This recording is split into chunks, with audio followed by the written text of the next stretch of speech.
2 টাকার সিকিউরিটি বাচ্চা তুই আমার গায়ে হাত তুলস, তোর এত বড় সাহস? বুঝছি তোর চাকরির উপর কোনো মায়া দয়া নাই। আরে তুই কি করবি? আমাকে চাকরি থেকে বের করে দিবি? দে, বের করে দে। আমারও না তোর মতো মহিলার সাথে চাকরি করার কোনো ইচ্ছা নাই। আচ্ছা তাহলে তুই দাঁড়া দাঁড়া দেখ আমি তোর কি করতে পারি। 2 মিনিটের ভিতর আমি তোর ব্যবস্থা নিতেছি। আরে তুই আমার কিছুই করতে পারবি না। আমি যা করতে পারবো সেটা তুই কল্পনাও করতে পারবি না। মন চাচ্ছে তোর গলা টিপে মেরে ফেলি। 1 মিনিট, এখানে কি হচ্ছে এসব? খায়রুল তুমি এসেছো, খুব ভালো হয়েছে। এই 2 টাকার সিকিউরিটি গার্ড আমার গায়ে হাত তুলেছে। এই সিকিউরিটির বাচ্চা, তোর সাহস কিভাবে হয় আমার ওয়াইফের গায়ে থাপ্পড় মারিস? স্যার, উনি যা করছে ওনার জন্য 1 থাপ্পড় নয় 20-20টা থাপ্পড় মারলেও কম হয়ে যাবে। কি বলতে চাস তুই? কি এমন অপরাধ করছো ওই যার জন্য তুই 20-20টা থাপ্পড় মারতে চাস? আচ্ছা ঠিক আছে, আপনি জানতে চান উনি কি অপরাধ করছে? আমি আপনাকে বলতেছি, তাহলে শোনেন। আরে এই ভিখারি, তুই ভিতরে কই যাস? ম্যাম সাহেব, আমি আমার ছেলেকে খাবার দিতে আইছি। আরে এই কে তোর ছেলে?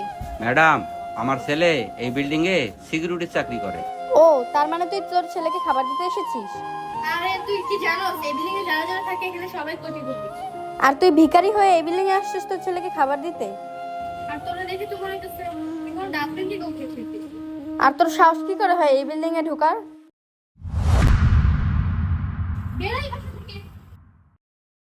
স্যার, কি দোষ করছিল আমার বাবাই? আমার বাবাই তো আমাকে একটু খাবার খাওয়াতে আসছিল। আর একটা কথা জানেন স্যার, আমার বাবাই অনেক শখ নিয়ে আইছিল এই শহরে, যে এই শহরটা ঘুরে দেখবে, এই শহরের মানুষগুলো কেমন সেটাই দেখতে। আমার বাবা তো এখানে চুরি করতে আসে নাই যে উনি আমার বাবার গায়ে হাত তুলবে। আমার বাবা এখানে খাবার নিয়ে আমাকে দেখতে আসছিল আমি কত বড় বাড়িতে চাকরি করি, আর সাথে আমাকে উনি একটু খাওয়াইতে আইছিল। আসলে অনেকদিন ধরে আমার বাবা আমাকে খাওয়ায় না, তো সেজন্যই উনি খাবার নিয়ে আইছিল যেন আমাকে নিজের হাতে খাওয়াইতে পারে। আর উনি কি করলো, আমার বাবাকে থাপ্পড় মাইরা গলা ধাক্কা দিয়ে বাড়ি থেকে বের করে দিল। এইবার আপনিই বলেন স্যার, আমার বাবা কি ধারণা করবে যে এই শহরের মানুষের কাছে অনেক অনেক টাকা পয়সা থাকতে পারে, ধন সম্পত্তি থাকতে পারে, কিন্তু এই মন বলতে কিছু নেই। এবার আপনিই বলেন স্যার, আমার বাবা যখন গ্রামে যাবে, গ্রামের মানুষ যখন আমার বাবাকে জিজ্ঞেস করবে, তখন আমার বাবা গ্রামে যায় কি বলবে? যে শহরের লোকজনের টাকা পয়সা থাকতে পারে কিন্তু তাদের আচার ব্যবহার অনেক খারাপ। এইবার আপনিই বলেন স্যার, তখন কি শহরের মানুষের ইজ্জত থাকবে? ও আরেকটা কথা স্যার, এবার আপনিই বলেন তো, আপনার বাবাকে যদি কেউ থাপড় দিত তখন আপনি কি করতেন? মিম, আসলেই তো ওই সিকিউরিটি গার্ডের কোনো দোষ দেখতেছি না আমি। তাছাড়া ওই সিকিউরিটি গার্ড তো আমাদের বাসায় 10 বছর ধরে চাকরি করতেছে, আর তুমি এসব কি বলতেছো? আমি তো দেখিনি কখনো অপরাধ করতে। মিম, তোমার মুডেও ঠিক হয় নাই ওর বাবার সাথে তোমার খারাপ ব্যবহার করার। ওর বাবা তো ঢাকা শহরে আসছিল 2 দিনের জন্য, তোমার উচিত ছিল তার সাথে ভালো ব্যবহার করার। আর তা না করে তুমি কি করলা? ওর বাবাকে থাপ্পড় দিয়ে গলায় ধাক্কা দিয়ে বের করে দিলা। এই কাজটা মোটেও ঠিক করো নাই। আই এম সরি খায়রুল, আমি বুঝতেই পারিনি যে আমার এত বড় অপরাধ হয়ে যাবে। সরি ভাইয়া, আমি আপনার কাছ থেকেও মাফ চাইতেছি। এমনকি আপনি যদি চান তাহলে আমি আপনার বাবার কাছেও ক্ষমা চেয়ে নেব।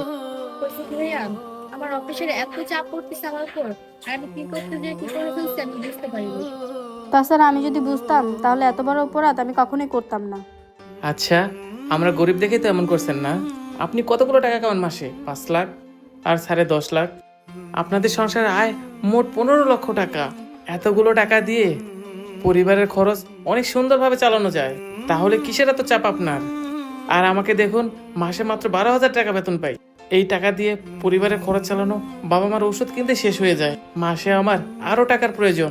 টাকার চিন্তায় আমার মাথায় অনেক প্রেসার পড়ে। কই, তখন তো আমি কারো গায়ে হাত তুলে নাই। আর আপনি কিনা এত টাকা ইনকাম করার পরও আপনার মাথায় এত প্রেসার থাকে।